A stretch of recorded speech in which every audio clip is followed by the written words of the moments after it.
हरे कृष्ण, राधे राधे। आज हम सुनेंगे पौष मास के शुक्ल पक्ष में आने वाली पुत्रदा एकादशी व्रत की कथा। भगवान श्री कृष्ण से युधिष्ठिर बोले, कृपा करके पौष मास के शुक्ल पक्ष की एकादशी का महात्म्य बताइए। उसका क्या नाम है, उसे करने की विधि क्या है, उसमें किस देवता का पूजन किया जाता है। इस पर भगवान श्री कृष्ण ने कहा, हे राजन, पौष मास के शुक्ल पक्ष की जो एकादशी है उसका नाम पुत्रदा एकादशी है। पुत्रदा एकादशी को नाम मंत्रों का उच्चारण करके फलों द्वारा भगवान श्री हरि का पूजन करना चाहिए। नारियल के फल, सुपारी, बिजौरा, नींबू, जमीरा, नींबू, अनार, सुंदर आंवला, लौंग, बेर तथा विशेष आम के फलों से देव देवेश्वर श्री हरि के पूजन करना चाहिए। इसी प्रकार धूप दीप से भी भगवान की अर्चना करनी चाहिए। पुत्रदा एकादशी को विशेष रूप से देवदान करने का विधान है। रात को वैष्णव पुरुषों के साथ जागरण करना चाहिए। जागरण करने वाले को जिस फल की प्राप्ति होती है वह 1000 वर्ष तक तपस्या करने से भी नहीं मिलता। यह सब पापों को हरने वाली उत्तम तिथि है। चराचर जगत सहित समस्त त्रिलोकी में इससे बढ़कर दूसरी कोई तिथि नहीं है। समस्त कामनाओं तथा सिद्धियों के दाता भगवान नारायण इस तिथि के अधिदेवता है। पूर्व काल की बात है, भद्रावतीपुरी में राजा सुकेतुमान राजा राज्य करते थे। उनकी रानी का नाम चंपा था। राजा को बहुत समय तक कोई वंशधर पुत्र नहीं प्राप्त हुआ, इसलिए दोनों पति पत्नी सदा चिंता और शोक में डूबे रहते थे। राजा के पितृ उनके दिए हुए जल को सुक्वच्छवास से गर्म करके पीते थे। राजा के बाद और कोई ऐसा नहीं दिखाई देता था जो उन लोगों का तर्पण करेगा। यह सोच सोचकर पितृ दुखी रहते थे। एक दिन राजा घोड़े पर सवार हो गहन वन में चले गए। पुरोहित आदि किसी को भी इस बात का पता न था।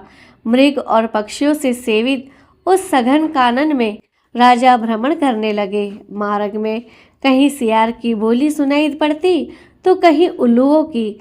जहाँ तहाँ भालू और मृग दृष्टिगोचर हो रहे थे। इस प्रकार घूम घूम कर राजा वन की शोभा देख रहे थे। इतने में दोपहर हो गई। राजा को भूख और प्यास सताने लगी। वह जल की खोज में इधर उधर भटकने लगे। किसी पुण्य के प्रभाव से उन्हें एक उत्तम सरोवर दिखाई दिया, जिसके समीप मुनियों के बहुत से आश्रम थे।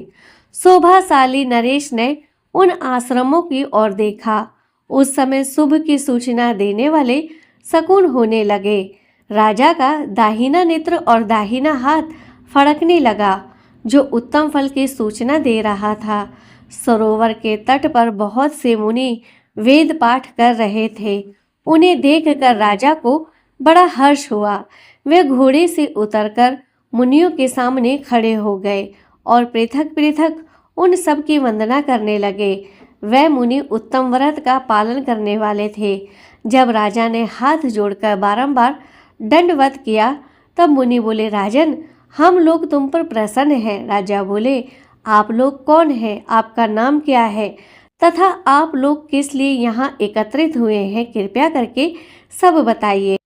मुनि बोले, हे राजन, हम लोग विश्वदेव हैं।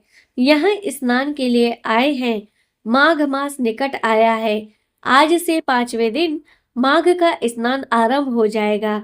आज ही पुत्रदा नाम की एकादशी है, जो व्रत करने वाले मनुष्य को पुत्र देती है। राजा ने कहा, हे विश्वदेवगण, यदि आप लोग प्रसन्न हैं तो मुझे पुत्र दीजिए। तो मुनि बोले, राजन, आज पुत्रदा नाम की एकादशी है।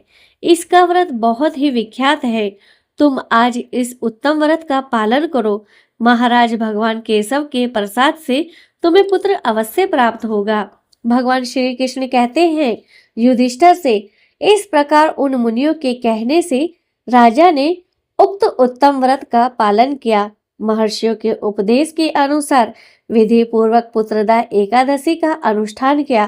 फिर द्वादशी को पारण करके मुनियों के चरण में बारंबार मस्तक झुकाकर राजा अपने घर आए। तदनंतर रानी ने गर्भ धारण किया। प्रसव काल आने पर पुण्यकर्मा राजा को तेजस्वी पुत्र प्राप्त हुआ, जिसने अपने गुणों से पिता को संतुष्ट कर दिया। वह प्रजा का पालक हुआ। इसलिए राजन, पुत्रदा का उत्तम व्रत अवश्य करना चाहिए। मैंने लोगों के हित के लिए तुम्हारे सामने इसका वर्णन किया है।